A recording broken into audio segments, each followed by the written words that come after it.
Assalamualaikum warahmatullahi wabarakatuh. Halo kawan-kawan. Oke, kali ini kita akan bahas lagi nih menuju Pilpres 2024 sebab ada yang menarik kawan-kawan.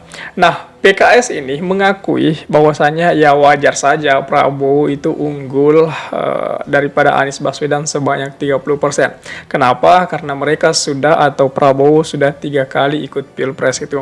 Jadi memang elektabilitas Pak Prabowo itu ya kebanyakan orang sudah tahu Pak Prabowo siapa. Karena bayangin itu Pak Prabowo sudah 3 kali mentas di Pilpres dan semuanya kalah itu kan. Jadi saya pikir inilah yang kemudian menjadi alasan bahwasanya PKS menganggap kemenangan elektabilitas Pak Prabowo atas Anies Baswedan itu sebagai hal yang biasa-biasa saja, hal yang diwajarkan oleh PKS ini. Nah, perlu juga kita lihat lebih jauh kawan-kawan. Apakah kemudian elektabilitasnya Pak Prabowo ini akan bertahan di atas Pak Anies Baswedan? Ataukah terjadi sebuah drama baru di akhir-akhir kompetisi menuju Pilpres 2024? Tentunya semua kemungkinan bisa terjadi.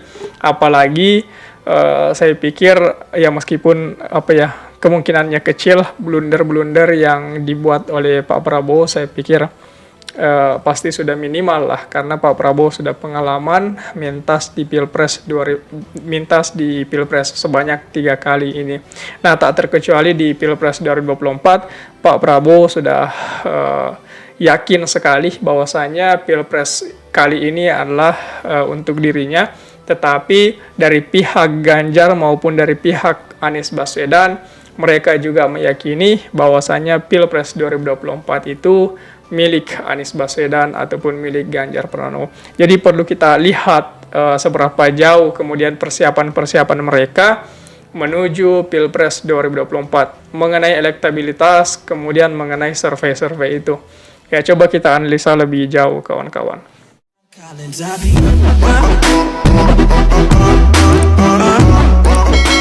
Ya, PKS menganggap wajar jika Prabowo menang 30% atas Anies itu. Menang elektabilitas 30% atas Anies. Karena dari PKS melihat bahwasanya Pak Prabowo sudah mentas sebanyak 3 kali di dalam pagelaran Pilpres itu.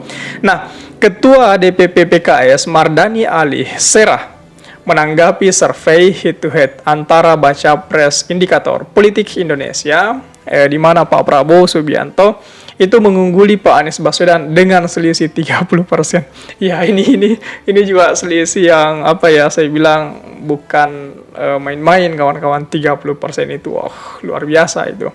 Ia menilai hal itu wajar lantaran Ketua Umum Gerindra tersebut sudah mencalonkan diri sebagai presiden sebanyak 3 kali itu. Katanya ya bravo Pak Prabowo, wajar Pak Prabowo sudah 3 kali ikut Pilpres dan mereka sangat bahagia jika maju 3 pasang calon itu.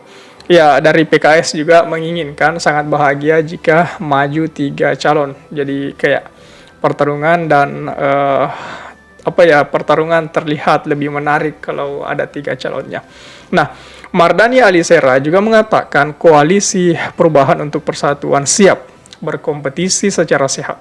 Ia yakin dukungan ke Anies Baswedan akan membuahkan keberhasilan itu. Nah, ini yang saya bilang tadi bahwasanya semuanya punya keyakinan untuk menang. Semuanya punya persentase kemenangan masing-masing itu.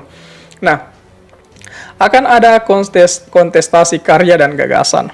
Koalisi Perubahan siap berkompetisi dengan paslon lainnya dan yakin menang katanya. Semua putra terbaik bangsa, siapapun yang terpilih. Seperti itu ucap dari Pak Mardani itu.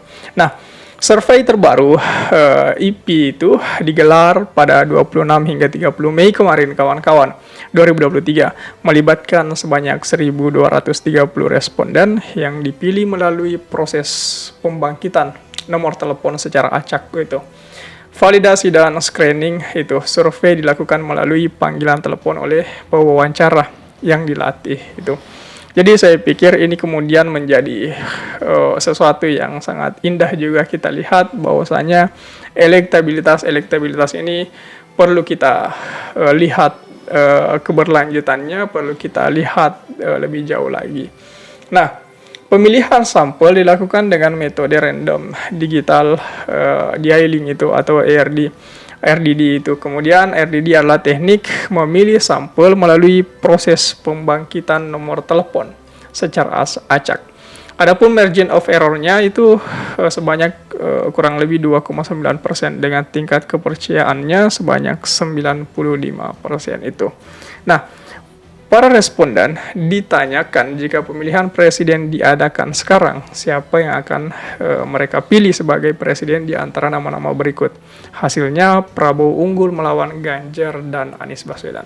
Ya, inilah yang saya pikir kemudian betul dikatakan oleh Pak Mardhani dari PKS ini bahwasanya elektabilitas Pak Prabowo tak terbendung oleh dua calon paslon lainnya karena memang Pak Prabowo sudah dilihat berapa kali mentas di Pilpres, sebanyak 3 kali, dan saya pikir itu modal yang sangat besar sekali menuju Pilpres 2024. Simulasi yang pertama, Pak Ganjar Pranowo versus Pak Anies. Pak Ganjar menang dengan selisih 51% dan Pak Anies 34%. Selisihnya kurang lebih ya belasan lah itu. Kemudian simulasi kedua, Pak Prabowo antara Pak Anies, Pak Prabowo menang 56,8% dan Pak Anies 26,5%. Kemudian simulasi yang ketiga, Prabowo Subianto dan Ganjar. Pak Prabowo lagi-lagi menang 50% dan Pak Ganjar cuman 39%. Ya, Pak Prabowo jika di head-to-head dengan dua capres ini, Pak Prabowo selalu unggul. Saya pikir juga Pak Prabowo ini akhir-akhir ini memang para pendukungnya banyak yang kembali dengan Pak Prabowo. Terlebih lagi dibantu dengan blundernya Pak Ganjar kemarin masalah U20 yang tidak diselenggarakan di Indonesia karena statementnya bahwasanya ia tidak menginginkan Israel masuk dan bermain bola di Indonesia itu, sehingga banyak para pendukung sepak bola yang lari dari mendukung Ganjar sehingga mereka mendukung Pak Prabowo ataupun Pak Anies. Nah, mungkin kebanyakan larinya ke Pak Prabowo sehingga kemudian Pak Prabowo mengambil keuntungan tersendiri di bagian itu. Kemudian Pak Prabowo juga menang banyak karena saya pikir Pak Prabowo juga dapat endorse dari Pak Jokowi sehingga itulah yang kemudian menaikkan elektabilitasnya untuk sementara waktu. Tapi untuk pendukungnya Pak Anies Baswedan, jangan berkecil hati dulu. Karena Pak Anies Baswedan juga punya sejarah. Pak Anies Baswedan ketika DKI Jakarta kemarin, Pak Anies itu selalu surveinya itu selalu di posisi ketiga. Ya, selalu di posisi ketiga. Tetapi ketika survei-survei berjalan menuju Pilgub, tiba-tiba semuanya berbalik dan Pak Anies Baswedan menang itu. Padahal hasil surveinya itu selalu kalah.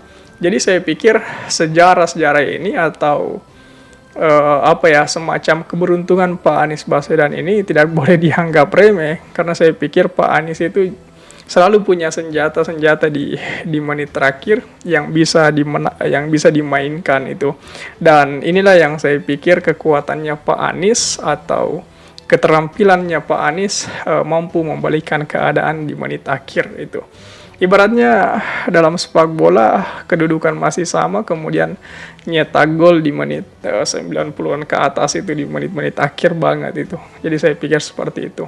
Ataupun Pak Anies ini bisa melihat ketika kemudian champion 2000 berapa itu, ketika derby Madrid yang Ramos cetak gol di menit 94 itu, ya itu juga bisa menjadi referensinya Pak Anies untuk bisa membalikan keadaan di menit-menit terakhir Pilpres 2024. Nah, sekarang saya kembalikan kepada kawan-kawan semua. Mampukah kemudian Pak Anies Baswedan membalikan keadaan dan dapat menang di Pilpres 2024 nanti? Coba tulis jawaban kalian di kolom komentar. Oke? Share juga video ini supaya banyak yang tahu informasi ini dan juga bisa ikut nimbrung di kolom komentar. Oke kawan-kawan, jadi saya pikir itu saja dulu. Terima kasih telah tiba di sini. Jangan lupa subscribe agar tidak ketinggalan pada video selanjutnya. Sekali lagi terima kasih dan wassalamualaikum warahmatullahi wabarakatuh.